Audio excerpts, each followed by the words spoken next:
ഇപ്പോൾ ആരംഭിക്കാൻ പോകുന്നു ദേശത്തിന്റെ ഏറ്റവും വലിയ പ്രോഗ്രാം ആപ്കി അദാലത്ത്. രജത് ശർമ്മയോടൊപ്പം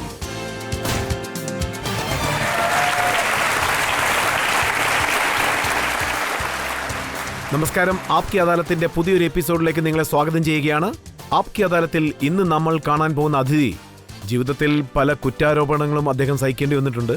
ഇദ്ദേഹം എപ്പോഴും കോൺട്രവേഴ്സിയിൽ കവറാവുന്ന ഒരു വ്യക്തിയാണ്. ഇദ്ദേഹം തെറ്റ് ചെയ്തിട്ടുണ്ട്, പക്ഷേ ഇദ്ദേഹത്തിന്റെ തെറ്റുകൾ ക്ഷമിച്ചുകൊണ്ട് ജനങ്ങൾ അദ്ദേഹത്തിന് സ്നേഹം വാരിക്കോരി നൽകിയിട്ടുണ്ട്. ഈ ലോകത്ത് തന്നെ നോക്കുകയാണെങ്കിൽ ഒരു പക്ഷേ ഇങ്ങനെയുള്ള ഒരു വ്യക്തിയെ മാത്രമേ കാണാൻ സാധിക്കുകയുള്ളൂ. ഇദ്ദേഹം ഓരോ തെറ്റുകൾ ചെയ്തിരുന്നാൽ പോലും അദ്ദേഹത്തോട് ജനങ്ങൾ ക്ഷമിച്ചുകൊണ്ടേയിരുന്നു. ആപ്കി അദാലത്തിൽ ഇന്ന് നമ്മൾ കാണാൻ പോകുന്നത് ഫിലിം സ്റ്റാർ സഞ്ജയ് ദത്തിനെയാണ്. Please welcome Sanjay Dutt.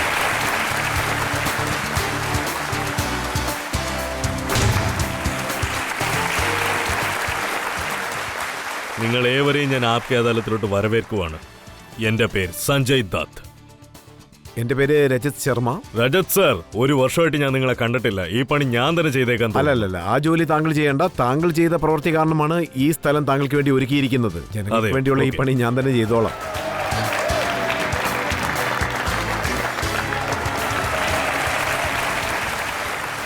ആപ്കി അദാലത്തിലെ ഇന്നത്തെ വിചാരണ തുടങ്ങുന്നതിന് മുൻപ് ഇന്നത്തെ ജഡ്ജിയായ ശശി സനിയുടെ അനുവാദത്തോടു കൂടി നമുക്ക് തുടങ്ങാം. നിങ്ങൾക്ക് വിചാരണ ആരംഭിക്കാം. ആപ്കി അദാലത്തിൽ ഫിലിം സ്റ്റാർ സഞ്ജയ് ദത്തിന്റെ മേലുള്ള ആദ്യത്തെ കുറ്റാരോപണം. ആപ്കി അദാലത്തിൽ ഫിലിം സ്റ്റാർ സഞ്ജയ് ദത്തിന്റെ മേലുള്ള കുറ്റാരോപണം ഇദ്ദേഹത്തിന് തന്റെ ജീവിതത്തെക്കുറിച്ച് ഒരു ആലോചനയും ഇല്ല എന്നുള്ളതാണ്. സഞ്ജയ്, താങ്കളുടെ ജീവിതത്തെക്കുറിച്ച് റിസർച്ച് ചെയ്യുന്ന സമയത്ത് ഒരു കാര്യം എനിക്ക് നന്നായിട്ട് മനസ്സിലായി. കുട്ടിക്കാലം മുതലേ കുസൃതിക്കാരനാണ്. അതുപോലെ തന്നെ മനസ്സ് തകർന്ന ഒരു യുവരാജാവെന്നും പറയാൻ പറ്റും. അതെ.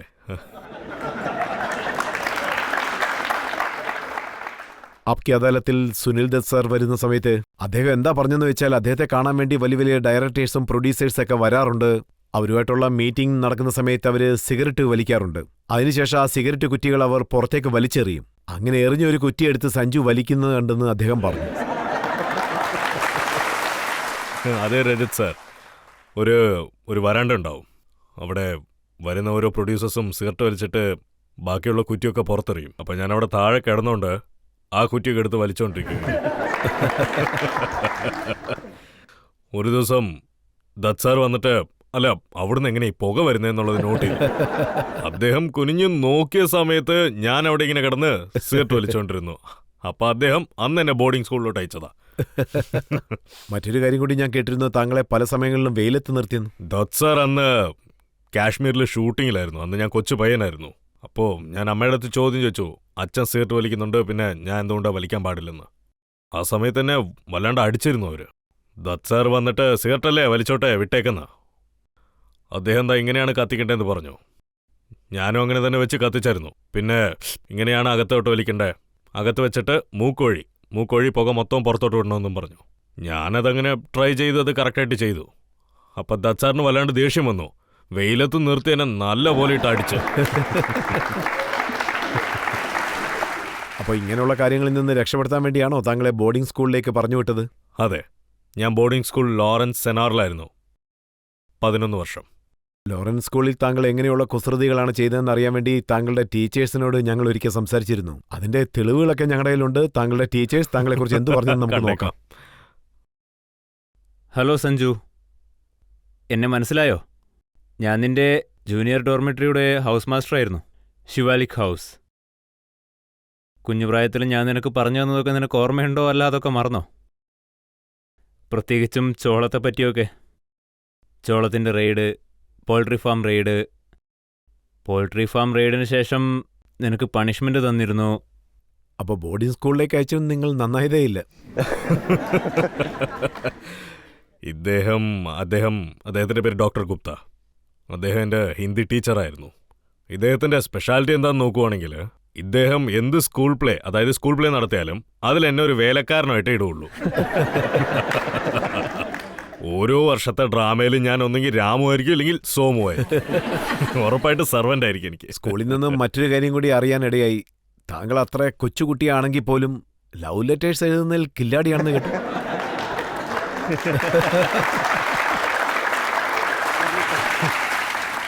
അതെ, സത്യമാണ്. ഞാൻ സ്കൂളിൽ ലെറ്റർ എഴുതുന്നത് സത്യം 15 പേർക്ക് എഴുതിയാലേ ഓർണം കിട്ടുള്ളൂ എനിക്ക്. ആ കുസൃതി നിറഞ്ഞ പ്രേമം ഇപ്പോഴും താങ്കളുടെ ഉള്ളിലുണ്ടോ? രജത് സാർ ഇപ്പം എനിക്ക് കുറച്ച് പ്രായമായി, അപ്പോൾ മറ്റേ റൊമാൻറ്റിക് കാര്യങ്ങളൊക്കെ കുറച്ച് കുറഞ്ഞു പോയി. പക്ഷേ ഇൻഡസ്ട്രിയെ സംബന്ധിച്ച് താങ്കളെക്കുറിച്ച് അറിഞ്ഞൊരു കാര്യം എന്താണെന്ന് വെച്ചാൽ മറ്റുള്ളവരോടൊപ്പം താങ്കൾക്ക് സെറ്റ് ആവുന്നോ ഇല്ലയോ, പക്ഷേ ഹീറോയിൻസിനൊപ്പം ഒരു പ്രശ്നവും ഇല്ലെന്നാണ്. വളരെ കറക്റ്റായിട്ടാണ് സാർ പറഞ്ഞത്. ആരെങ്കിലും എൻ്റെ അടുത്ത് നിങ്ങളുടെ ഫേവറേറ്റ് ഹീറോയിൻ ആരാന്ന് ചോദിച്ചാൽ ഞാൻ എല്ലാവരും വന്നേ പറയുള്ളൂ. ഫേവറേറ്റ് തനിച്ച് നോക്കാൻ പറ്റില്ല, എവ്രി വൺ ആർ ഫേവറേറ്റ്. കാരണം താങ്കൾ ഒരാളുടെ പേര് പറഞ്ഞാൽ മറ്റുള്ളവർ സങ്കടപ്പെടും. അത് സത്യമാണ്. ദത്ത് സാറിനെ കുറിച്ച് നമ്മൾ സംസാരിച്ചു. പിന്നെ നർഗീസ് മാഡം, ലോകത്തുള്ള സകല ആൾക്കാരും അവരെ ഇഷ്ടപ്പെടുന്നുണ്ട്. ദത്ത് സാറിനെ കുറിച്ച് സംസാരിച്ചുകൊണ്ടേ പോവാം, കാരണം അദ്ദേഹത്തെ അത്രത്തോളം ജനങ്ങൾ ബഹുമാനിക്കുന്നുണ്ട്. താങ്കൾ വളരെ വേഗം ഒരു ആർട്ടിസ്റ്റ് ആണോന്ന് അദ്ദേഹം ആഗ്രഹിച്ചില്ലേ? അതെന്തോ സത്യമാണ് രജത് സാർ. അദ്ദേഹത്തിന് ഇതിനൊന്നും ആഗ്രഹമില്ല. എന്താന്ന് വെച്ചാൽ ഞാൻ ഹയർ സ്റ്റഡീസിന് പോകണം, കോളേജ് കംപ്ലീറ്റ് ചെയ്യണം, ആക്ടർ ആവണം. എളുപ്പമുള്ള കാര്യമല്ലേ, കോളേജിൽ പോയി ആരൊക്കെ എക്സാം ഒക്കെ എഴുതി തീർക്കുന്നേ പറയാം. സോ ഞാൻ അച്ഛൻ്റെ അടുത്ത് പറഞ്ഞ് എനിക്ക് ആക്ടർ ആവണമെന്ന്. അപ്പോൾ അദ്ദേഹം എൻ്റെ അടുത്ത് പറഞ്ഞത് ഇത് വളരെ എളുപ്പമാണെന്നാണോ മോനെ തോന്നുന്നത് എനിക്കെന്ന്. അപ്പം ഞാൻ പറഞ്ഞത് അത്ര എളുപ്പമല്ല, പക്ഷേ പഠിത്തത്തിനേക്കാൾ. അപ്പോൾ ശരി അച്ഛൻ വാ മോനെ എന്ന് പറഞ്ഞു. പിന്നെയാണ് ഞാനൊരു കാര്യം മനസ്സിലാക്കിയത്, ആക്ടർ ആവുന്നതാണ് ഏറ്റവും പാടുള്ള കാര്യമെന്ന്. അച്ഛൻ എനിക്ക് 2 വർഷം karate, boxing, swimming, horse riding, അത് ഇതെന്ന് എല്ലാം പഠിപ്പിച്ചായിരുന്നു. അപ്പൊ ഞാൻ ഓർത്തു പഠിത്തമാണ് എളുപ്പം. തുടക്കകാലത്ത് താങ്കൾ അഭിനയിച്ച സിനിമകളുടെ പേരുകൾ ഞാൻ കണ്ടു. 90s വന്ന സിനിമയാണ് ഖതർനാക്ക്, അതിൽ താങ്കൾ കില്ലർ സൂരജാണ്. സെഹ്റിയിലെയിൽ അതിൽ താങ്കൾ ഒരു കില്ലർ രാഖയായിട്ട് വന്നു. ക്രോത്തിൽ താങ്കൾ ഒരു ഡോൺ ആയിരുന്നു. 91 യോധ വന്നു, അതിലും ഡോണായിട്ടാണ് അഭിനയിച്ചത്. 93 ഖൽ നായക്, നായക് നഗി ഖൽ നായക് ഹൂമേ, ആതിഷ്, വാസ്തവ്, ഹഥിയാർ, ഖാട്ടെ. എല്ലാ സിനിമയിലും താങ്കൾ ഒരു ഗാങ്സ്റ്ററിനെ പോലെയാണ് അഭിനയിച്ചിരിക്കുന്നത്.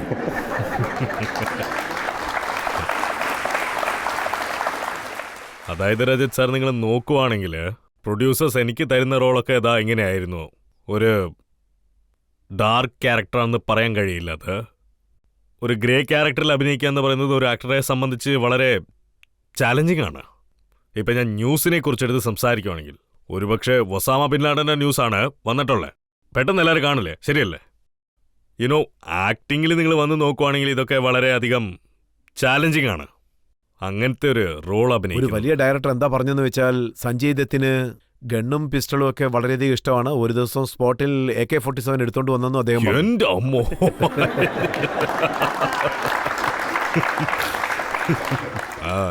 ഞാനത് എടുത്തോണ്ട് വന്നായിരുന്നു. അത് ഡമ്മി AK-47 ആണ്. സഞ്ജയ് ദത്തിന്റെ ഇമേജ് എങ്ങനെ മാറിയെന്ന് വെച്ചാൽ, സിനിമയിൽ സഞ്ജയ് ദത്താണ് ഗാങ്സ്റ്റർ. ശരിക്കുള്ള ഗാങ്സ്റ്റർ അല്ല. പിന്നെ ഞാൻ ഫിലിം ഇൻഡസ്ട്രിയുടെ ഒരു ഗാന്ധിജി ആയിരിക്കും. കാരണം അവിടെയുള്ള എല്ലാവരും എൻ്റെ ഫ്രണ്ട്സാണ്, അല്ലാണ്ട് എൻ്റെ പകയാളിയായിട്ട് അറിയില്ല. ആൻഡ് ഫ്രണ്ട്ഷിപ്പ് എന്ന് പറയുമ്പോൾ എനിക്ക് വളരെ ഇഷ്ടമുള്ള കാര്യമാണ്. എല്ലാവരുടെ അടുത്ത് സംസാരിക്കും ഞാൻ, അത് വർക്കറായാലും ശരി, വലിയൊരു ആക്ടറാണെങ്കിലും ശരി. മറ്റൊരു കാര്യം കൂടി അറിഞ്ഞു, ഷാരൂഖും സൽമാനും തമ്മിൽ വഴക്കുണ്ടായ സമയത്ത് താങ്കൾ മീഡിയേറ്റർ ചെയ്യാൻ താല്പര്യമുണ്ടായിരുന്നെന്ന്. ഇല്ല, ഞാൻ മീഡിയേറ്റ് ഒന്നും ചെയ്തിട്ടില്ല. പക്ഷെ എനിക്ക് വളരെ വിഷമമായിരുന്നു അത്. കാരണം എല്ലാം നമ്മുടെ ഒരു ഫാമിലി അല്ലേ. ഫിലിം ഇൻഡസ്ട്രിയിൽ ഇങ്ങനെയൊക്കെ സംഭവിക്കുന്നത് വളരെ സാധാരണമല്ലേ നമ്മുടെ ഫാമിലിയിലെ. സംസാരിക്കാൻ പറ്റില്ലാത്ത അളവിന് അതുണ്ടായിരുന്നു, നന്നായിരുന്നു വിചാരിച്ചു. ഞാൻ സംസാരിച്ച് നോക്കിയതാണ്. ഒരു ഫാമിലി ആവുമ്പോൾ വഴക്കും സന്തോഷവും എല്ലാം സാധാരണ. പക്ഷെ ഒരു സമയത്ത് ഫിലിം ഇൻഡസ്ട്രിയിൽ താങ്കളുടെ ഇമേജ് അത് എങ്ങനെയായിരുന്നെന്ന് വെച്ചാൽ വളരെ അഗ്രസീവായിരുന്നു. താങ്കൾക്ക് വഴക്കുണ്ടാക്കാൻ താല്പര്യമുണ്ട്, അതുകൊണ്ടാണ് അങ്ങനെയുള്ള റോൾസ് ഒക്കെ കിട്ടിയത്. പക്ഷെ താങ്കൾ ജയിലിൽ നിന്ന് വന്നതിന് ശേഷം താങ്കളുടെ ക്യാരക്ടർ തന്നെ മാറി, താങ്കൾക്ക് സോഫ്റ്റ് ക്യാരക്ടറും കിട്ടാൻ തുടങ്ങി. മുന്നാബായി, MBBS, പിന്നെ ഗാന്ധി പോലുള്ള റോൾസ് ഒക്കെ കിട്ടാൻ തുടങ്ങി. ഇല്ല, അങ്ങനെ പറയാൻ പറ്റില്ല. ഞാൻ അതിനു മുമ്പേ സാജൻ ചെയ്തിട്ടുണ്ട്. സാജൻ ഒരു ലവ് സ്റ്റോറിയാണ്. സടക്, അതും ഒരു ലവ് സ്റ്റോറിയാണ്. യുനോ, അങ്ങനെയൊന്നും ഇല്ല കേട്ടോ. നിങ്ങൾ പറഞ്ഞ ശരിയാണ്. മുന്നാബായിൽ നിങ്ങൾ നോക്കുവാണെങ്കിൽ എനിക്ക് ശരിക്കും ഒരു നല്ല ക്യാരക്ടർ കിട്ടി. അതൊരിക്കലും എന്നെക്കൊണ്ട് മറക്കാൻ കഴിയില്ല. കാരണം ഇന്ത്യയിലിപ്പോ ഏതൊരു വ്യക്തി തെറ്റ് ചെയ്താലും അവരെ കാണാൻ വേണ്ടി ബൊക്കയോടാണ് ജനങ്ങൾ ചെല്ലുന്നത്. അത് സത്യമാണ്. താങ്കൾ എത്തിയിരിക്കുന്ന സ്ഥാനം താങ്കൾക്ക് മനസ്സിലാവുന്നുണ്ടോ? ഇതുപോലത്തെ റോൾസ് ഒക്കെ ചെയ്തതിന് ശേഷം ജനങ്ങൾ താങ്കളുടെ അടുത്തുനിന്ന് എന്ത് എക്സ്പെക്ട് ചെയ്യുന്നെന്ന് മനസ്സിലാവുന്നുണ്ടോ താങ്കൾക്ക്? പറയുന്നത് സത്യമാണ്. അതെന്നെ കൊണ്ട് മനസ്സിലാക്കാൻ പറ്റുന്നുണ്ട്. എന്താന്ന് വെച്ചാൽ ഞാനത് മാറ്റിയേ പറ്റുള്ളൂ. അത് ഞാൻ നിങ്ങൾക്കൊരു ഇൻസിഡന്റ് പറഞ്ഞുതരാം. ഈ റിക്ഷക്കാരൊക്കെ എന്നെ വല്ലാണ്ട് ശല്യം ചെയ്യുവാണ്. യുനോ, ഇവിടെ റിക്ഷ, അവിടെ റിക്ഷ, തൊട്ടടുത്ത എല്ലാ റിക്ഷയാണ്. ഒരു ദിവസം അവരുടെ അടുത്ത് പറഞ്ഞു, എന്താ ഇതൊക്കെ, നിങ്ങളുടെ വണ്ടി എന്തെങ്കിലും പൊട്ടിപ്പോകില്ലെന്ന് പറഞ്ഞു. അപ്പൊ അവൻ പെട്ടെന്ന് താഴെ ഇറങ്ങി, എടാ നിനക്ക് എന്താ പ്രശ്നം, നിന്റെ ലൈനിൽ നോക്കി ഓടിക്കാൻ പറഞ്ഞു. അപ്പൊ ഞാൻ പറഞ്ഞു, ചേട്ടാ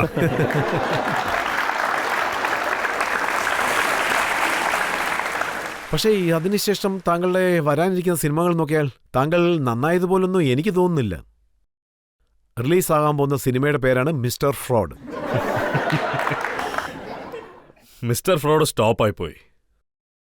മിസ്റ്റർ ഫ്രോഡ് സിനിമ എടുത്തില്ല, കിഡ്നാപ്പ് ആയിപ്പോയി. കിഡ്നാപ്പ് സിനിമയിൽ നിങ്ങൾ നോക്കുവാണെങ്കിൽ ഞാനൊരു ഫാദറിന്റെ റോളാണ് പ്ലേ ചെയ്ത്. ഞാൻ മാറി എന്നാ തോന്നുന്നേ.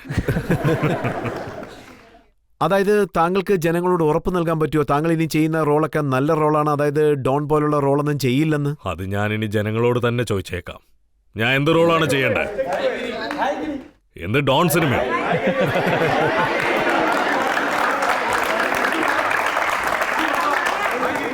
Okay sir.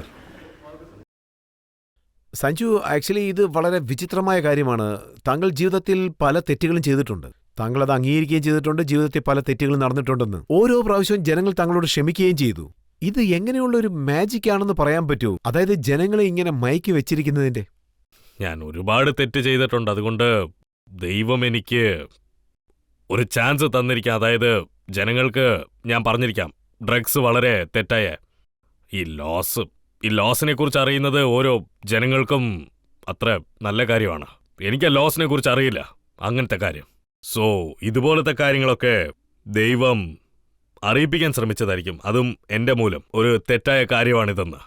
പക്ഷേ ഫിലിം ഇൻഡസ്ട്രിയിൽ താങ്കളോടൊപ്പം ജോലി ചെയ്യുന്ന വ്യക്തികൾ പറയുന്ന ഒരു കാര്യമാണ്, അതെന്താണെന്ന് വെച്ചാൽ സഞ്ജു വളരെ നല്ലൊരു വ്യക്തിയാണ്. തീർച്ചയായിട്ടും അദ്ദേഹം നല്ല മനുഷ്യനാണ്, പല നല്ല കാര്യങ്ങളും ചെയ്യുന്നുണ്ട്. പക്ഷെ ചിലപ്പോഴൊക്കെ തെറ്റ് ചെയ്യാൻ കാരണം അദ്ദേഹം ഒരു വിഡ്ഢി ആയതുകൊണ്ടാണ്. എന്റെ മേത്തുള്ള സ്നേഹം കൊണ്ട് അവരങ്ങനെ പറഞ്ഞതായിരിക്കും ചിലപ്പോൾ. പക്ഷേ ഞാൻ നേരത്തെ പറഞ്ഞതുപോലെ ഓരോ പയ്യനും വളർന്നു വരുന്നവർ ഓരോ തെറ്റ് ചെയ്തിരിക്കും. അതാണ് നേച്ചർ. താങ്കളുടെ ജീവിതത്തിൽ വളരെ കെയർലെസ് ആയിട്ട് താങ്കൾ ഇരുന്നു. അത് താങ്കൾ അംഗീകരിക്കുന്നുണ്ടോ? അതെ, തീർച്ചയായിട്ടും. ഇനി ആ കെയർലെസ് ഒക്കെ മാറാൻ സാധ്യതയുണ്ടോ? എനിക്ക് 50 വയസ്സാവാറായി. അപ്പൊ ഞാൻ മാറിയല്ലേ പറ്റുള്ളൂ.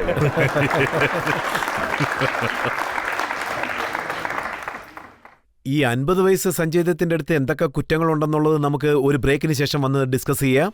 ബ്രേക്കിന് ശേഷം നമ്മൾ വീണ്ടും ആപ്കെ അദാലത്തിൽ വന്ന് കാണാൻ പോകുന്നത് 50 വയസ്സിന് ശേഷമുള്ള സഞ്ജയ് ദത്തിന്റെ തെറ്റുകളെക്കുറിച്ചാണ്. ഇപ്പോഴും സംഭവിച്ചിരിക്കുന്നത് എന്താണെന്ന് വെച്ചാൽ താങ്കളുടെ കല്യാണ സമയത്ത് താങ്കൾ 2 സിസ്റ്റേഴ്സിനെ വിളിച്ചതേയില്ല. ഇല്ല സാർ, ഞാൻ അവരെ രണ്ടുപേരെയും വിളിച്ചതാണ്. കാരണം അവർ രണ്ടുപേരും എന്റെ സിസ്റ്റേഴ്സാ. പ്രിയയ്ക്കും കെട്ടിപ്പിടിച്ചുകൊണ്ടുള്ള ഒരു ട്രീറ്റ്മെന്റ് നടത്തണമെന്ന് താങ്കൾക്ക് തോന്നിയില്ലേ? എല്ലാ വഴക്കുകളും അവസാനിക്കുന്നത് പോലെ.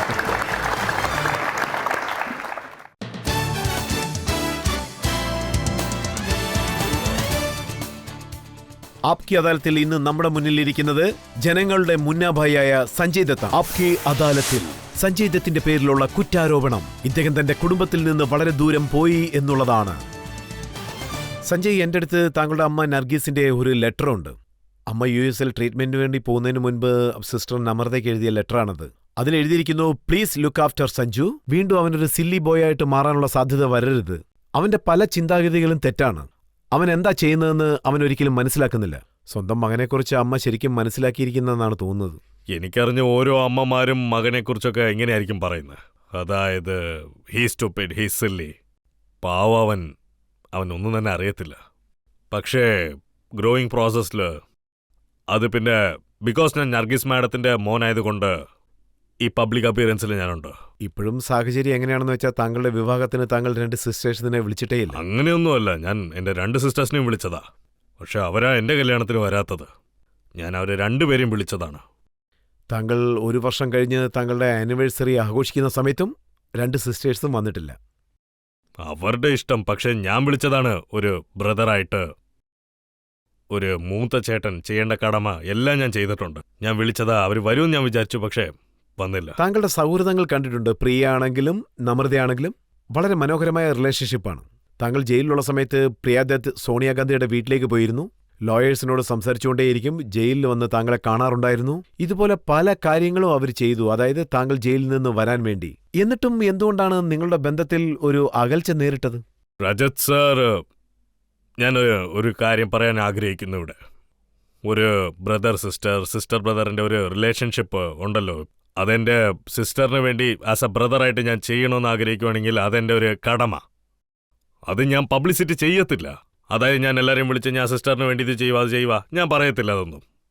ഞാൻ ആ ദൈവത്തിനടുത്ത് പ്രാർത്ഥിക്കുവാണ് എപ്പോഴും, അതായത് അവരുടെ ജീവിതത്തിൽ എപ്പോഴും ഇങ്ങനത്തെ സംഭവം സംഭവിക്കാനേ പാടില്ലെന്ന്.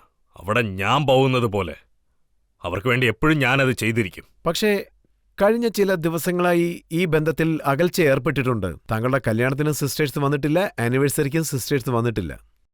ആദ്യമായിട്ട് പറയണമെങ്കിൽ എൻ്റെ ഏറ്റവും ഇളയ അനിയത്തി, അവർക്ക് ഞാൻ മര്യാദ കൊടുത്തിരിക്കണം. പക്ഷെ എങ്കിലും ദേ ആർ ഇൻഡിവിജ്വൽസ്. അവർ വന്നില്ലെങ്കിൽ എല്ലാ ഫാമിലിയിലും ഇതുപോലത്തെ ഒരു മിസ്അണ്ടർസ്റ്റാൻഡിങ് ഉണ്ടാവും. ഇതിനു മുമ്പ് ഞാൻ പറഞ്ഞതുപോലെ തന്നെ പ്രിയ എല്ലാവരെക്കാളും ചെറിയൊരു കൊച്ചാണ്. അപ്പോൾ അവൾ എന്തെങ്കിലും തെറ്റ് ചെയ്തിരുന്ന ആസ് എ എൽഡർ ബ്രദറായിട്ട് ഞാൻ ക്ഷമിച്ചിരിക്കും. അവൾ എൻ്റെ അനിയത്തിയാണ്. പ്രിയയ്ക്കും കെട്ടിപ്പിടിച്ചുകൊണ്ടുള്ള ഒരു ട്രീറ്റ്മെന്റ് ചെയ്യണമെന്ന് താങ്കൾക്ക് തോന്നിയില്ലേ? എല്ലാ പ്രശ്നങ്ങളും തീരാൻ വേണ്ടി. ഞാനെന്താ വിചാരിക്കുന്നതെന്ന് വെച്ചാൽ അവരാണ് എന്നെ ഒന്ന് നന്നായിട്ട് കെട്ടിപ്പിടിക്കേണ്ടത്. അതാ എനിക്ക് ആവശ്യം തോന്നുന്നത്. പക്ഷേ ഇങ്ങനൊരു തെറ്റ് താങ്കൾ ചെയ്തില്ലേ? താങ്കൾ മീഡിയയോട് വന്ന് പറഞ്ഞു, അതായത് ദത്ത് രണ്ടുപേരേ ഉള്ളൂ, സഞ്ജയ് ദത്തും മറ്റൊന്ന് മാനിത ദത്തും. അത് സത്യമല്ലേ? വേറെ ആരാ ദത്തുള്ള? ഇത് യഥാർത്ഥത്തിൽ പണ്ടുകാലത്തൊരു ശീലമായിരുന്നു. അതായത് ഭാര്യ ഭർത്താവിന്റെ പേരിനൊപ്പം ചേർക്കണമെന്ന്, അതുപോലെ തന്നെ ഭർത്താവിന്റെ വീട്ടുപേരും ചേർക്കണമെന്ന്. ഇല്ലല്ല രജിത് സാർ, അത് പിന്നെ മിസ് ഇന്റർപ്രന്റ് ആയിട്ടുണ്ട്. അതായത് ഒരു പെങ്കൊച്ച് അച്ഛന്റെ പേര് വെക്കാൻ പാടില്ലെന്ന് ഞാൻ പറഞ്ഞിട്ടില്ല. വെച്ചോട്ടെ, എന്തുകൊണ്ടാ വെക്കാൻ പാടില്ലാത്ത? പക്ഷേ ശീലമെന്ന് പറയുന്നത് വേറെ ഒരു കാര്യമാണല്ലോ. ഐ മീൻ ഇന്ദിരാഗാന്ധി മേഡം ഉണ്ടല്ലോ, അപ്പൊ അവര് അച്ഛന്റെ പേര് വെച്ചിട്ടുണ്ട്, ഗാന്ധിയുടെ പേര്. നെഹ്റു എന്ന് വെച്ചിരിക്കാവല്ലോ. ഞാൻ പറഞ്ഞത് തെറ്റൊന്നുമില്ലല്ലോ. പക്ഷേ താങ്കൾക്കിതിൽ താല്പര്യമില്ലേ പ്രിയ ദത്ത് സാറിന്റെ പേര് ഉപയോഗിക്കുന്നത്? തീർച്ചയായിട്ടും ചെയ്തോട്ടെ. ലെഗസി യൂസ് ചെയ്യുന്നതിൽ ഇഷ്ടമല്ലേ? തീർച്ചയായിട്ടും. പക്ഷേ എന്റെ വൈഫിനും സെയിം ടൈപ്പ് ഓഫ് റെസ്പെക്ട് വേണം. അതെന്റെ വൈഫാണ്, അവർക്ക് ഞാൻ അത്രയും റെസ്പെക്ട് കൊടുക്കുന്നുണ്ട്. സെയിം റെസ്പെക്ട് എല്ലാവരും കൊടുത്തിരിക്കണം.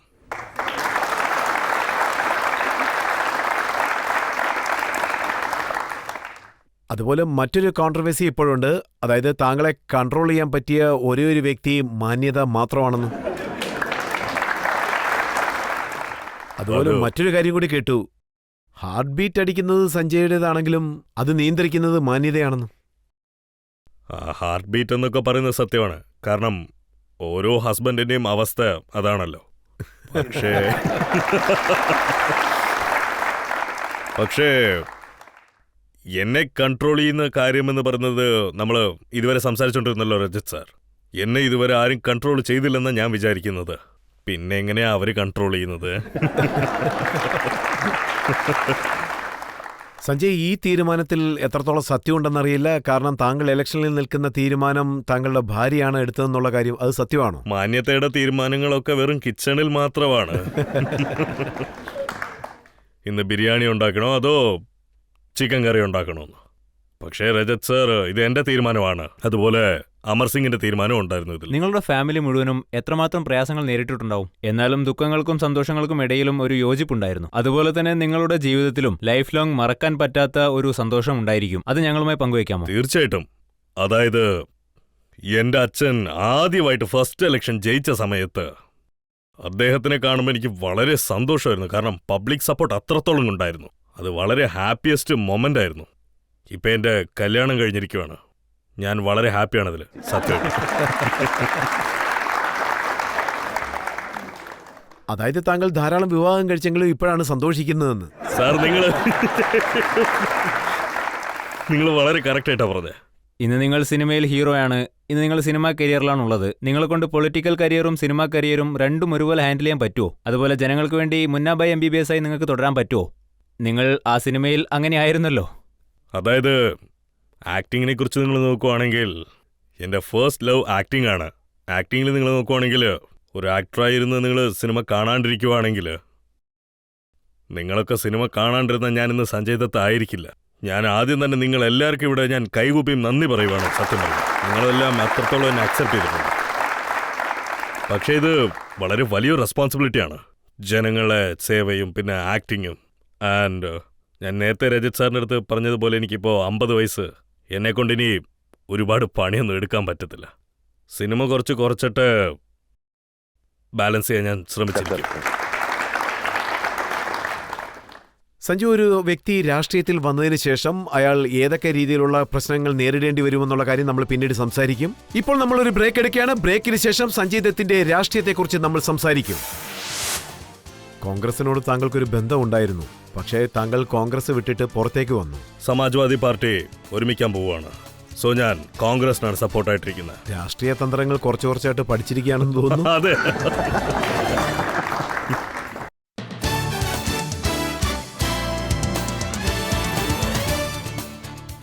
ആപ്കി അദാലത്തിൽ സഞ്ജയ് ദത്തിന്റെ മേലുള്ള അടുത്ത കുറ്റാരോപണം.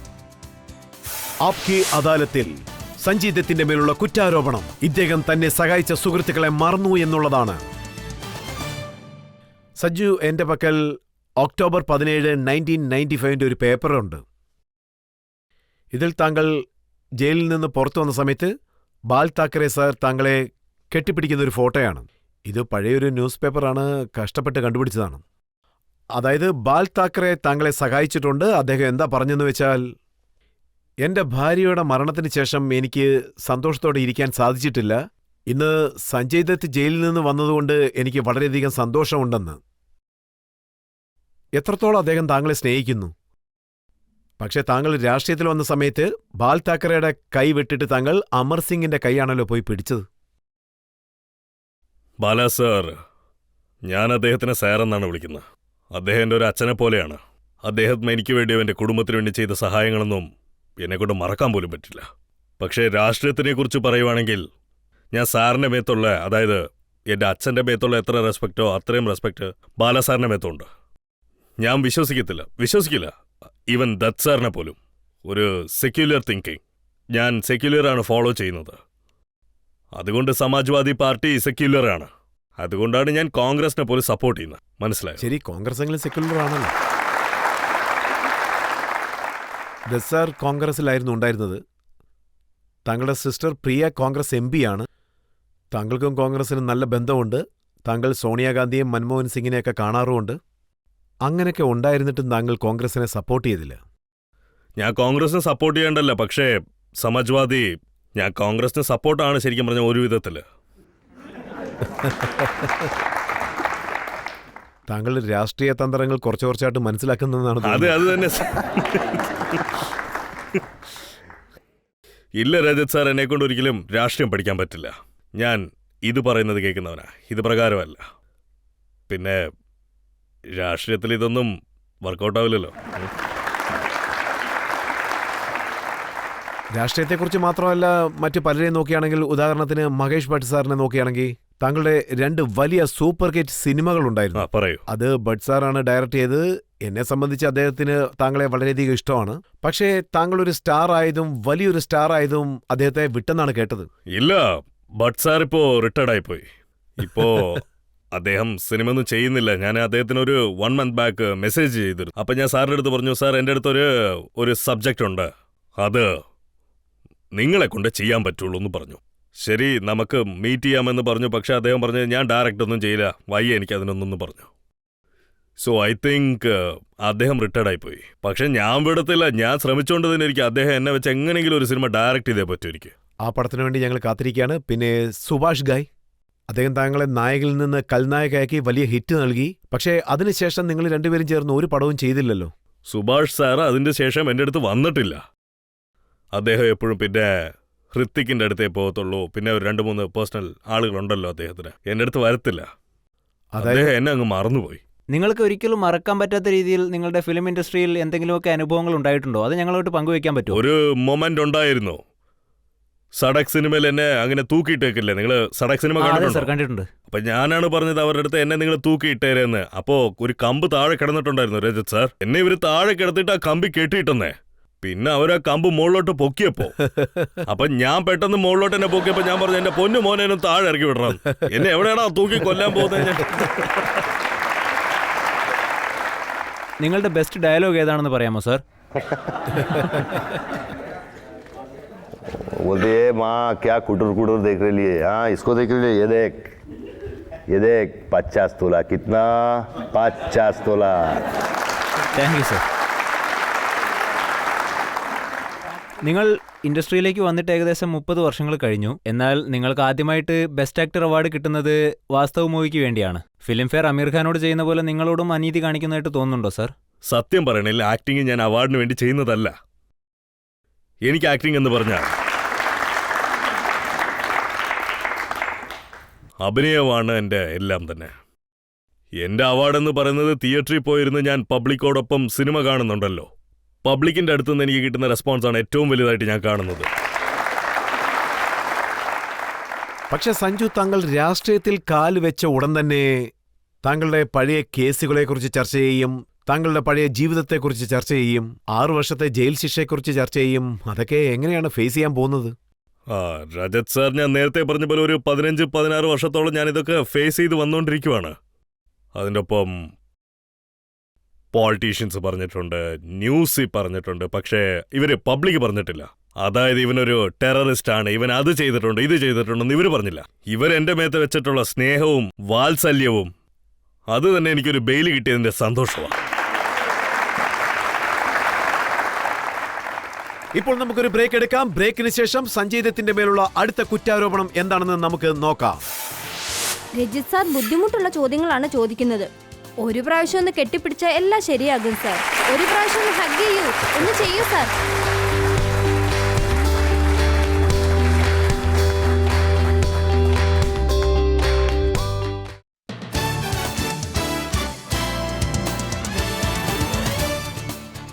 ആപ്കി അദാലത്തിൽ ഇന്ന് നമ്മളോടൊപ്പം ഉള്ളത് ജനങ്ങളുടെ മുന്നാഭായിയായ സഞ്ജയ് ദത്ത. ആപ്കി അദാലത്തിൽ സഞ്ജയ് ദത്തിന്റെ മേലുള്ള കുറ്റാരോപണം ഇദ്ദേഹം രാഷ്ട്രീയത്തിന് യോഗ്യതയുള്ള വ്യക്തിയല്ല എന്നുള്ളതാണ്.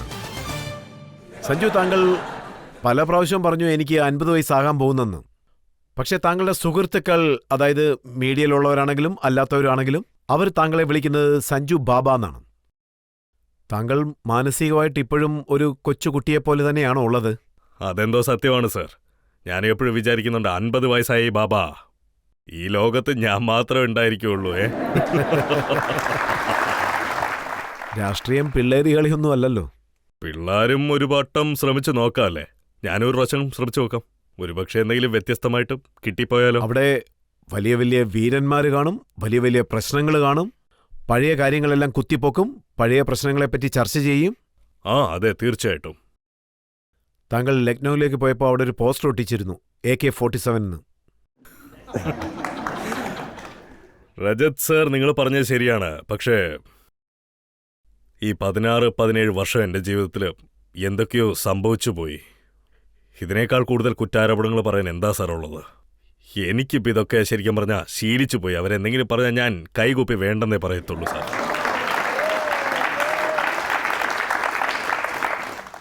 രാംജത്ത് മലാനിയുടെ ഒരു ആർട്ടിക്കിൾ ഞാൻ വായിച്ചിരുന്നു. അദ്ദേഹമാണ് താങ്കൾക്ക് വേണ്ടി വാദിച്ചത്, താങ്കൾക്ക് ബെയിൽ വാങ്ങിച്ചു തന്നത്. അദ്ദേഹത്തിന് താങ്കളെ വളരെയധികം ഇഷ്ടമാണ്. അദ്ദേഹം ഒരു വലിയ കാര്യം പറഞ്ഞിരിക്കുന്നു. അദ്ദേഹം എന്താ പറഞ്ഞിരിക്കുന്നത് വെച്ചാൽ, സഞ്ജയ് ദത്ത് ഒരു പക്ഷേ MP ആകുകയാണെങ്കിൽ രാജ്യസുരക്ഷയ്ക്ക് തന്നെ അതൊരു പക്ഷേ ആപത്തായി മാറുമെന്ന്.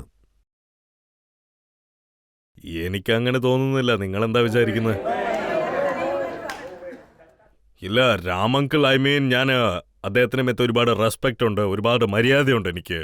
ഒരു ഘട്ടത്തിൽ അദ്ദേഹം എൻ്റെ ലോയറും കൂടെ ആയിരുന്നു. അതിൻ്റെ ഒപ്പം ഐ തിങ്ക് അദ്ദേഹം എനിക്ക് വേണ്ടി പ്രീച്ച് ചെയ്തിട്ടുണ്ട്. അതായത് ഞാൻ ഒരു ലോയർ ക്ലയൻറ്റിൻ്റെ ബ്രീഫ് മൊത്തം അറിഞ്ഞിരുന്നാൽ അദ്ദേഹം പബ്ലിക്കായിട്ട് പോയി പറയത്തില്ലത്. പക്ഷേ രാമു അങ്കിൾ പറഞ്ഞത് അദ്ദേഹത്തിൻ്റെ സ്വന്തം ഇഷ്ടമായിരുന്നത്. ഞാൻ ഒരിക്കലും ഒരു നാഷണൽ ത്രെട്ടൊന്നും ആയിരിക്കില്ല കേട്ടോ. അദ്ദേഹം ഇക്കാര്യം ഉറപ്പിച്ച് പറയുകയാണ്. 3 AK-56 താങ്കളുടെ പക്കൽ നിന്ന് എടുത്തു, 25 ഹാൻഡ് ഗ്രനേഡ് കണ്ടെടുത്തു. എല്ലാ അനീസ് ഇബ്രാഹിമാണ് താങ്കൾക്ക് അയച്ചതെന്നും പറയുന്നു. എത്ര AK-56? 3 എണ്ണവോ? പിന്നെ 25 ഹാൻഡ് ഗ്രനേഡ്. ഞാനെന്താ ഇറാഖിലോട്ട് പോയിട്ട് വാറ് നടത്താൻ പോകണമെന്നാണ് അദ്ദേഹം വിചാരിച്ചത്. അദ്ദേഹം എന്താ പറയുന്നതെന്ന് വെച്ചാൽ, സഞ്ജയ് ദത്തിന് ഈ ആപത്തുള്ള ആയുധങ്ങൾ നൽകിയത് ആരാണെന്ന് അന്വേഷിക്കാനാണ് പറയുന്നത്. ഞാനെന്ന് all my respect to Ram uncle, ആരെയാണ് അപകടമെന്ന് പറഞ്ഞത് അവർക്ക് വേണ്ടിയാണ് കേസ് വാതാടിയിട്ടുള്ളത് ഇതുവരെ. അദ്ദേഹം താങ്കൾക്ക് വേണ്ടി വാദിച്ച വക്കീലല്ലേ? എനിക്കും വാതാടിയിട്ടുണ്ട്. പക്ഷേ എന്തൊക്കെയായാലും അദ്ദേഹം സീനിയറാണ്, അദ്ദേഹത്തിനെ കുറിച്ച് സംസാരിക്കാൻ പറ്റില്ല. അപ്പോൾ അതിന്റെ കാരണം എന്താണ്? രാംജത്ത് മലാനിയെ പോലൊരു നല്ല മനുഷ്യൻ, വിശാല ഹൃദയനായ ഒരു മനുഷ്യൻ താങ്കളോട് ഇത്രയ്ക്ക് ദേഷ്യപ്പെടാൻ? ഞാൻ അദ്ദേഹത്തിനെ എവിടെ വെച്ച് കണ്ടാലും കാലി വീഴും. പക്ഷെ അദ്ദേഹത്തിന് എന്താ ദേഷ്യമെന്ന് എനിക്കറിയില്ല. അദ്ദേഹത്തിന്റെ കാലി വീഴും, റെസ്പെക്ട് കൊടുക്കും. അദ്ദേഹം അത്രയും വലിയ മനുഷ്യനാ. എന്താ ദേഷ്യം എന്നറിയില്ലത്. ആ ദേഷ്യം കാണുമ്പോൾ താങ്കൾക്ക് തോന്നാറില്ലേ അദ്ദേഹത്തിനും കെട്ടിപ്പിടിച്ചുകൊണ്ടുള്ള ഒരു ട്രീറ്റ്മെന്റ് നൽകാമെന്ന്? പക്ഷെ അദ്ദേഹത്തെ കണ്ടാൽ ഞാൻ തീർച്ചയായിട്ടും കെട്ടിപ്പിടിച്ചൊരു നല്ല ട്രീറ്റ്മെന്റ് കൊടുക്കും. അദ്ദേഹം സമാധാനിക്കുമെന്ന് കരുതുന്നുണ്ടോ? അതെനിക്ക് അറിഞ്ഞുകൂടാ. പക്ഷേ ഞാൻ അദ്ദേഹത്തെ തീർച്ചയായിട്ടും ഞാൻ അദ്ദേഹത്തെ കണ്ട ക്ഷമ ചോദിക്കും. കാരണം അദ്ദേഹം എൻ്റെ സീനിയർ ആണല്ലോ. താങ്കൾ എന്താണ് കരുതുന്നത് ഈ രാഷ്ട്രീയക്കാരൻ എന്ന താങ്കളുടെ പുതിയ റോൾ? അതായത് ഇതിന് ശേഷമാണോ വന്നത്? അതായത് ഗാന്ധിഗിരി എന്നുള്ള ഒരു പോപ്പുലാരിറ്റി താങ്കൾക്ക് ലഭിച്ചതിന് ശേഷം താങ്കൾക്ക് എന്തെങ്കിലും നല്ലത് നടക്കുമെന്നുള്ളൊരു വിശ്വാസമുണ്ടോ? ഇല്ല രജത് സാർ, അത് പിന്നെ ആ ബോംബെ സംഭവിച്ച സംഭവം ഉണ്ടല്ലോ 26/11, അത് കണ്ടതിന് ശേഷം ഞാൻ ആലോചിച്ചതില്ല ഞാൻ തീർച്ചയായിട്ടും രാഷ്ട്രീയത്തിലോട്ട് പോയേ പറ്റുമെന്ന്. അറ്റ്ലീസ്റ്റ് ആരെങ്കിലും എന്തെങ്കിലും ചെയ്യണമല്ലോ, നമ്മുടെ സുരക്ഷയ്ക്ക് വേണ്ടി, നമ്മുടെ നാടിന് വേണ്ടി. ഐ മീൻ ആര് വേണമെങ്കിലും വന്ന് ഗേറ്റ് വേ ഓഫ് ഇന്ത്യയിൽ ബാഗ് മുഴുവനും കൊണ്ടുവന്നിട്ട് ബോംബ്സ് ആൻഡ് ഗൺസ് മുഴുവനും എടുത്തുകൊണ്ട് വന്ന് ജനങ്ങളെ ആക്രമിക്കാൻ ആരംഭിച്ചേക്കുവാ. നമ്മളെ കൊണ്ട് ഒന്നും ചെയ്യാൻ കഴിഞ്ഞില്ല. നമ്മുടെ സെക്യൂരിറ്റി ഏജൻസിന്റെ അടുത്ത് എക്യുപ്മെന്റ്സ് ഇല്ല, കോമ്പാറ്റ്സ് ആണ്. 60 മണിക്കൂർ. എത്ര പേരാ മരിച്ചുപോയത്? അവര് പൊളിറ്റീഷ്യൻസ് ഇതുവരെ ഇതൊന്നും ആലോചിക്കുന്നില്ല. അവർ എന്തുകൊണ്ട് ഇതൊന്നും സീരിയസ് ആയിട്ട് എടുക്കാത്ത? നിങ്ങൾ ഇരിക്കുന്ന എല്ലാവരും ഒന്ന് പറയണം. ടാക്സ് കിട്ടുന്നല്ലേ നിങ്ങൾ? ഇവർക്കൊക്കെ എന്താ സെക്യൂരിറ്റി ഉള്ള? എനിക്കെന്താ സെക്യൂരിറ്റി? സോ ഞാൻ എന്താ ആലോചിച്ചെന്ന് വെച്ചാൽ ഇതെന്റെ ഒരു പ്ലാറ്റ്ഫോമാണ്. ഞാൻ എന്തുകൊണ്ട് പോകാൻ പാടില്ല? Even I want to voice my opinion for the public. താങ്കൾ എന്ത് ചെയ്തിരിക്കും? അതായത് ഒരു പവറുള്ള സ്ഥലത്ത് താങ്കൾ ഇരുന്നിരുന്നെങ്കിൽ ഇതുപോലത്തെ ടെററിസ്റ്റ് അറ്റാക്ക് നടക്കുമ്പോൾ താങ്കൾ എന്തായിരിക്കും അവിടെ ചെയ്യുക? ഞാൻ പിന്നെ അറ്റ്ലീസ്റ്റ് അവിടെ ചെന്ന് സപ്പോർട്ടെങ്കിലും ചെയ്തേനെ. ഞാൻ വീട്ടിൽ ഇരുന്നുകൊണ്ട് TV വെച്ച് കണ്ടോണ്ടിരിക്കില്ല. ഞാനൊരു പൊളിറ്റീഷ്യനാണ്. ഞാൻ ആ സ്ഥലത്തോട്ട് പോകും, ഗ്രൗണ്ട് സീറോയിലോട്ട് പോകും, ഞാൻ എന്തെങ്കിലും ചെയ്യും. താങ്കൾ ഇലക്ഷനിൽ നിൽക്കാൻ വേണ്ടി ലക്നൗ സീറ്റാണ് തെരഞ്ഞെടുത്തത്. അവിടെ 5 പ്രാവശ്യം അടൽ ബിഹാരി വാജ്പേയി ജയിച്ചതോ? ഇല്ല, തീർച്ചയായിട്ടും ഞാൻ നേരത്തെ പറഞ്ഞതുപോലെ അദ്ദേഹം എൻ്റെ ഒരു അച്ഛനെ പോലെ തന്നെയാണ്. അദ്ദേഹം ആദ്യം പ്രൈം മിനിസ്റ്റർ ആയിട്ടിരുന്ന സമയത്ത് ഞാൻ അദ്ദേഹത്തിന് ഒരുപാട് റെസ്പെക്ട് ചെയ്യുന്നുണ്ട്. ഇപ്പോൾ അടൽജി ഓപ്പോസിറ്റ് നിന്നാലും ഞാൻ റിസൈൻ ചെയ്തേക്കും.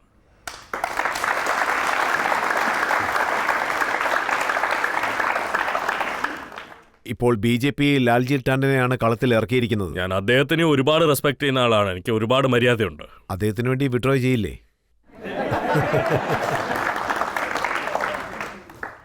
ഞങ്ങൾ മറ്റൊരു കാര്യം കൂടി കേട്ടിരുന്നു. അമർ സിംഗ് പറഞ്ഞിരുന്നു ഒരുപക്ഷെ കോടതിയിൽ നിന്ന് താങ്കൾക്ക് ഇലക്ഷനിൽ നിൽക്കാൻ പെർമിഷൻ തന്നില്ലെങ്കിൽ ആ സീറ്റിൽ മാന്യതയായിരിക്കും ഇലക്ഷനിൽ നിൽക്കാൻ പോകുന്നത്.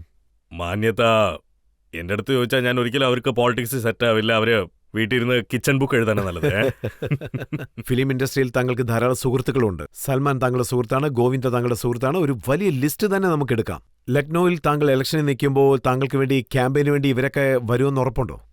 രജത് സാർ, ഞാൻ ആരുടെ അടുത്ത് വന്ന് ക്യാമ്പയിൻ ചെയ്യാനായിട്ട് പറയത്തില്ല. ഒരുപക്ഷെ അവർക്ക് അതിന്റെ ആഗ്രഹം ഉണ്ടെങ്കിൽ അവർ ഞാൻ വെൽക്കം ചെയ്യുന്നു. ആരുടെ മേലാണ് താങ്കൾക്ക് വളരെ വിശ്വാസമുള്ളത് ഇവർ തീർച്ചയായും എനിക്ക് വേണ്ടി ക്യാമ്പയിന് വരുമെന്ന്? പ്രിയ ദത്തിനെ പറയും, എന്റെ സിസ്റ്റർ.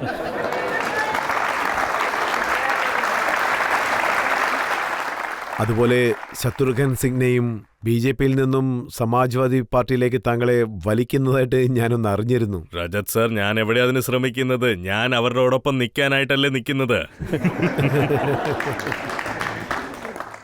സത്യം പറയണല്ലേ, ശത്രു സാർ എന്ന് അഗെയിൻ ഒരു നല്ല മനുഷ്യനാണ് അദ്ദേഹം. എനിക്കും എൻ്റെ കുടുംബത്തിനും വേണ്ടി വളരെ നല്ല സപ്പോർട്ടീവ് ആയിരുന്നു അദ്ദേഹം. ഞാനും അതാണ് ആഗ്രഹിക്കുന്നത്. സാർ ഈ പാർട്ടിക്ക് വരുവാണെങ്കിൽ വളരെ നന്നായിരുന്നു. താങ്കളുടെ സംസാരം കേൾക്കുമ്പോൾ താങ്കൾ രാഷ്ട്രീയ തന്ത്രങ്ങൾ ശരിക്കും മനസ്സിലാക്കിയതായിട്ടാണ് എനിക്ക് തോന്നുന്നത്. ഇല്ലല്ല. സർ, താങ്കൾ ലഗി രഹോ മുന്നബായിൽ പറഞ്ഞിരുന്നില്ലേ ഗുഡ് മോർണിംഗ് മുംബൈ? അതുപോലെ ഒരു പ്രാവശ്യം ഗുഡ് മോർണിംഗ് ലക്നൗ എന്നൊന്ന് പറയൂ. അപ്പോൾ തീർച്ചയായും അവരൊക്കെ താങ്കൾക്ക് വോട്ട് ചെയ്യും സർ. ഇപ്പൊ പറയണോ? അതെ. Good Good morning, morning, Lucknow. This is Sanjay Das. എന്തെങ്കിലും സ്പീച്ചൊക്കെ റെഡിയാക്കി വെച്ചിട്ടുണ്ടോ താങ്കൾ ക്യാമ്പയിൻ പോകുമ്പോൾ സംസാരിക്കാൻ വേണ്ടി? എന്നെ ഒന്ന് സ്നേഹിച്ച് കെട്ടിപ്പിടിച്ചാൽ മാത്രം മതി. രജിത് സാർ ബുദ്ധിമുട്ടുള്ള ചോദ്യങ്ങളാണ് ചോദിക്കുന്നത്. ഒരു പ്രാവശ്യം ഒന്ന് കെട്ടിപ്പിടിച്ചാൽ എല്ലാം ശരിയാകും. ഒരു പ്രാവശ്യം ഒന്ന് ഹഗ് ചെയ്യ് സാർ. തീർച്ചയായിട്ടും ചെയ്യണം സാർ.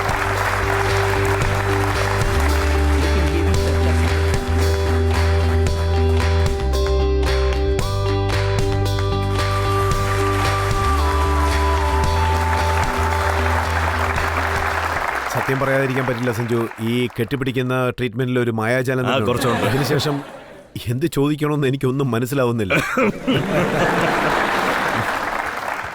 ഇപ്പോൾ നമുക്കൊരു ബ്രേക്ക് എടുക്കാം. ബ്രേക്കിന് ശേഷം ആപ്കി അദാലത്തിൽ ഇന്നത്തെ ജഡ്ജിയായ ശശി സെനിയുടെ ജഡ്ജ്മെന്റ് എന്താണെന്ന് നമുക്ക് നോക്കാം. ഒരു കാര്യമുണ്ട്, ഞാൻ എപ്പോഴും ദൈവത്തിന്റെ അടുത്ത് പ്രാർത്ഥിക്കുന്നത്. ജനങ്ങളുടെ അടുത്തും ഞാൻ ചോദിക്കുവാണ്, നിങ്ങൾ എല്ലാവരും എനിക്ക് വേണ്ടി പ്രാർത്ഥിക്കണം ഞാൻ ഈ കേസിൽ നിന്ന് പുറത്തു വരാൻ.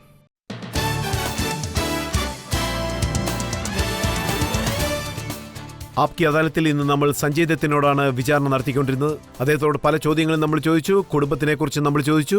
പ്രധാനമായും സഞ്ജയ് ദത്തിന്റെ രാഷ്ട്രീയ ഭാവിയെക്കുറിച്ച് അദ്ദേഹത്തോട് നമ്മൾ ചോദിച്ചു. ഇനി നമുക്ക് ആപ്കി അദാലത്തിൽ ഇന്നത്തെ ജഡ്ജിയായ ശശി സെനിയുടെ ജഡ്ജ്മെന്റ് നോക്കാം. സഞ്ജയ് സർ, താങ്കൾ എല്ലാ തരത്തിലുള്ള ചോദ്യങ്ങൾക്കും മറുപടി പറഞ്ഞിരിക്കുന്നു, അതും മനസാക്ഷിയോടുകൂടി.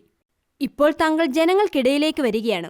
ഇതിനു മുമ്പ് താങ്കൾ സ്ക്രീനിൽ മാത്രമേ വന്നിട്ടുള്ളൂ. ജനങ്ങൾ താങ്കളിൽ വളരെയധികം പ്രതീക്ഷകൾ വെച്ചിരിക്കുന്നു, അത് മറക്കരുത്. അതുകൊണ്ടാണ് താങ്കൾ കോൺട്രവേഴ്സിയിൽ എസ്കേപ്പ് ആവുന്നത്. ആൻഡ് ഇവരുടെ എക്സ്പെക്ടേഷൻ കംപ്ലീറ്റ് ചെയ്യേണ്ടത് താങ്കളുടെ ഉത്തരവാദിത്വമാണ്. തീർച്ചയായും. എനിക്ക് പറയാനുള്ളത്, താങ്കൾ ഇങ്ങനെ തന്നെ ഇരിക്കണം മുന്നാബായി. എന്റെ മോശപ്പെട്ട സമയമൊക്കെ ഇപ്പൊ മാറിപ്പോയി. ഇനി തൊട്ടെങ്കിലും എനിക്ക് ഐ തിങ്ക് പേഴ്സണലി എന്റെ ഫാമിലിക്ക് വേണ്ടി സന്തോഷം കിട്ടണം. ഒരു കാര്യമുണ്ട്, ഞാൻ എപ്പോഴും ദൈവത്തിന്റെ അടുത്ത് പ്രാർത്ഥിക്കുന്നത്. ജനങ്ങളുടെ അടുത്തും ഞാൻ ചോദിക്കുവാണ്, നിങ്ങൾ എല്ലാവരും എനിക്ക് വേണ്ടി പ്രാർത്ഥിക്കണം ഞാൻ ഈ കേസിൽ നിന്ന് പുറത്തു വരാൻ. മുന്നാബായി എപ്പോഴും ജനങ്ങളെ ഇതുപോലെ തന്നെ സന്തോഷപ്പെടുത്തിക്കൊണ്ടേയിരിക്കണം. ജനങ്ങളുടെ സ്നേഹം അദ്ദേഹത്തിന് എപ്പോഴും ഇങ്ങനെ തന്നെ ലഭിച്ചുകൊണ്ടേയിരിക്കണം. ഇനിയും കൂടുതൽ ഉയരങ്ങളിലേക്ക് അദ്ദേഹം എത്തണമെന്ന് പ്രാർത്ഥിക്കുകയാണ്. ആപ്കി അദാലത്തിലെ ഈ വിചാരണ ഇതോടെ അവസാനിക്കുകയാണ്. അടുത്ത പ്രാവശ്യം നിങ്ങളെ വീണ്ടും കാണാം പുതിയൊരു വിചാരണയോടുകൂടി. നിങ്ങൾക്കെല്ലാവർക്കും നന്ദി, നമസ്കാരം.